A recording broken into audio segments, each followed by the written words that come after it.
All right, let's dive in. Today we're tackling something everyone struggles with, right? Getting motivated. And actually, making changes that stick. Like we've all felt that gap between wanting to change something and actually doing it. Yeah, absolutely. It's like Hmm.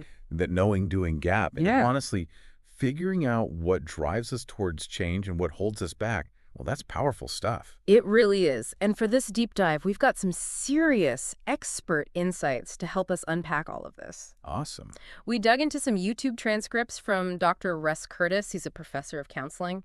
Specifically, his videos, Behavioral Therapy Strategies, Motivation and Change, and The Essence of Behavior Therapy. We also looked at a video from Betsy Corey called Cognitive Behavioral Therapy, Proprioceptive Exposure. Okay. So we're bringing you like a concentrated dose of practical wisdom designed to help you understand your own motivation better and then like really figure out how to kickstart change. No getting bogged down in theory, just, stuff you can use.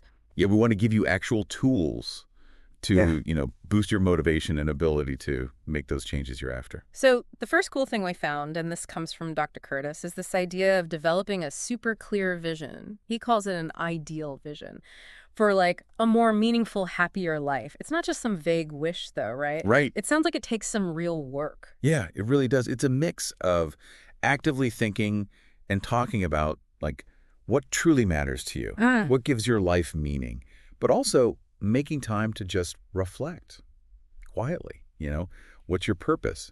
What do you really want your life to look like? Yeah. And honestly, this can be harder than it sounds. Oh, for sure. We're constantly bombarded with messages from everywhere, right?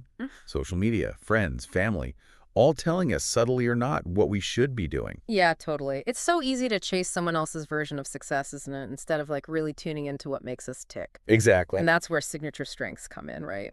Things we're naturally good at that like give us energy when we use them. Dr. Curtis talks about how important it is to identify those. Yeah, those signature strengths. Those are like our natural talents, those things that not only come easily, but like actually leave us feeling energized. And the cool thing is, there are tons of online resources and tests that can help you figure out yours. Nice. The key, though, is once you know your strengths, consciously find ways to use them in your everyday life. That can really fuel that sense of purpose, that, like, I'm doing what I'm meant to be doing feeling. Yeah. Which then feeds into your ideal vision. Yeah. It all connects. So it's not enough to just have this like awesome picture in your head. You have to actually engage with it. Absolutely. And Dr. Curtis had a really practical tip for this, creating actual reminders of that vision. Like he uses his phone wallpaper. I thought that was brilliant. It's so simple, but so effective. Those little visual cues, whether it's your phone, a note on your mirror, or something on your fridge, they're like these constant, gentle nudges. Right. Keeping your vision front and center. The more you connect with what you're aiming for, the stronger your motivation is going to be. Okay, so let's talk about another huge part of making change happen, having support. Dr. Curtis was really big on how important it is to have people in your life who are truly there for you, who won't give up on you no matter what. Yes. He even brought up that line from The Internship. Nothing you can do or say will make me not like you. It's so true. It's the essence of unwavering support. Exactly. It's like when you're going through the ups and downs of personal change, having someone who believes in you unconditionally can make all the difference, especially when you hit those inevitable bumps in the road. And he also talked about us being that kind of support for the people in our own lives. Yes. It goes both ways. We all need that anchor. Right. And we can be that anchor for someone else. Exactly. And honestly, sometimes even people who love us get discouraged or give up when we're struggling to make changes. That's why it's so important to find and nurture relationships with people who will offer that consistent, unwavering support. It's crucial for, like, navigating those times of transformation. And as you said, being that reliable source of support for someone else can be incredibly rewarding. Totally. Okay, so now let's talk about something that can really kill our motivation before we even start actually getting started. Oh, yes. Dr. Curtis talked about this with the idea of activation energy. Can you explain what that means when it comes to making changes? Sure. Think of activation energy as like the initial push you need to get something going, to start a new habit. The higher that activation energy, the harder it is to begin. Yeah. Dr. Curtis gave some great examples. If you want to play your guitar, but it's buried in a case in the attic, that's high activation energy, compared to, like, if it's sitting out on a stand in your living room, ready to go. Ah, yeah. Same with exercise. Laying out your workout clothes the night before makes it way easier to work out in the morning. It's about reducing that activation energy. Right. So the takeaway is, look for those friction points in your goals and find ways to smooth them out. Tiny changes in your environment can make a huge difference in your ability to just start. It's like making that first step as easy as possible. Yeah. He talked about like how even little obstacles like realizing your workout clothes are dirty can completely derail us. Oh, yeah. It's like our brains look for any excuse to avoid effort. Right. It's So wild. by removing those little barriers, you're making it that much easier to take that first step. And often once you start, you find that momentum builds naturally. You end up going way further than you thought you could. I love that. Okay, let's move on to another really practical strategy Dr. Kurtz emphasized. Writing things down, specifically our goals. But it's not just about like jotting down a wish. There's a more specific way to do it. Yeah, he has this 3-step process. It's really effective. Right. First, you clearly write down the specific goal you want to achieve. Then you identify any obstacles or barriers that might get in the way. And finally, you brainstorm and write down specific strategies to overcome those barriers. It's like you're proactively problem solving. And research actually shows that physically writing these things down makes you much more likely to achieve your goal. It takes a vague idea and makes it concrete, actionable. I love that. It's not just about positive thinking, it's about planning and being prepared. So let's talk about something a lot of people struggle with when trying to change failure. Dr. Curtis had a really interesting take on this. Yeah, he sees failure not as a defeat, but as a sign that you were brave enough to try. He even said the number of times someone has failed can actually predict their future success. Wow. It's about shifting your perspective.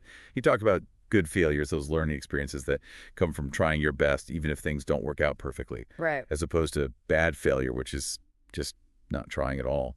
He connected this to how much we regret the things we didn't do, especially things that would have been good for us. Yeah, we all have those what ifs, right? Exactly. The fear of failing can be paralyzing, but the regret of not trying can be way worse. Embracing failure as part of the process, like a stepping stone, can be incredibly freeing. So true. Now, let's talk about a technique that might sound a little old school, but is surprisingly powerful: reminder cards. I know, right?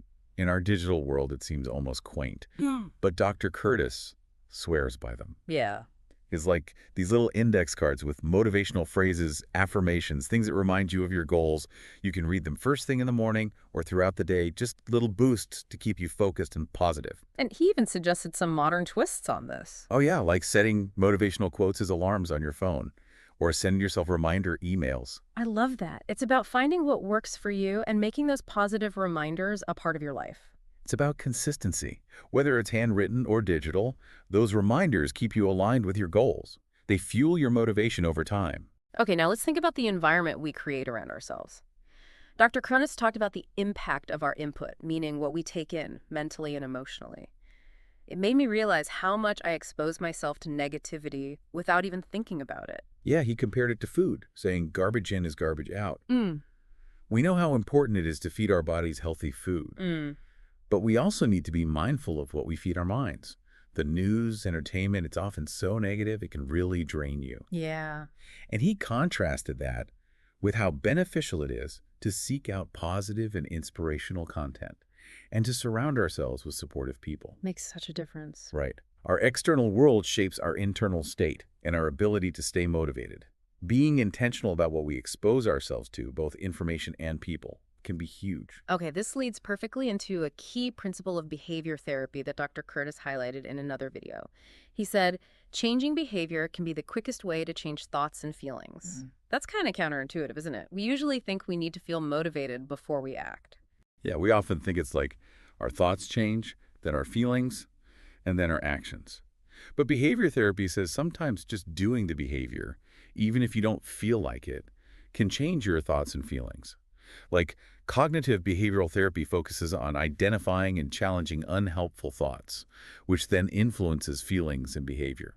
Adlerian therapy emphasizes setting goals that align with your values. Reality therapy encourages you to look at what you're currently doing and evaluate if it's helping you get what you want. Solution-focused therapy helps you tap into your past successes to find solutions.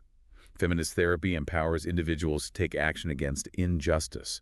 And acceptance and commitment therapy encourages you to act in line with your values even when you're experiencing difficult emotions.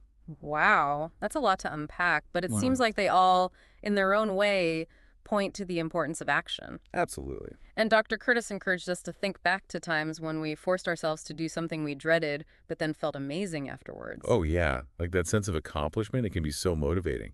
It really can. Okay, let's switch gears now and talk about Betsy Corey's video on proprioceptive exposure. This is a specific way to use behavioral techniques to manage anxiety. Okay. She explained that for a lot of people with anxiety and panic, the fear of physical symptoms like a racing heart, dizziness, shortness of breath can actually make the anxiety worse. Proprioceptive exposure is about facing those fears head on. Yes. By intentionally but safely bringing on those physical sensations in a controlled way, you're basically showing your body and mind that those sensations, even though they're uncomfortable, aren't dangerous. So instead of focusing on the thoughts, you're going straight to the physical symptoms. Exactly. It has three goals. First, to prove that the sensations, even if they're unpleasant, aren't actually harmful. Second, to practice coping skills after the anxiety subsides. And third, to build confidence in your ability to handle those sensations if they come up in other situations. It's interesting to intentionally bring on those anxiety Yeah. symptoms. What kind of exercises does she suggest? She gave some very specific examples. To deal with things like shortness of breath and a racing heart, she recommended jumping jacks for about a minute.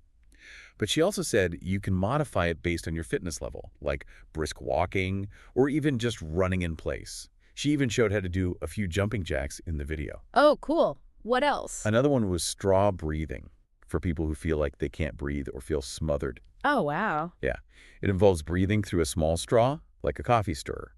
You can make it harder by using a smaller straw or even pinching your nose closed. Intense. She demonstrated that one too. And it really does bring on that feeling of restricted breathing. The last one she talked about, hyperventilating, sounded really intense. It is. It involves taking really rapid, deep breaths for a short time. And it can trigger a bunch of sensations like feeling unreal, lightheaded, tingling, shortness of breath.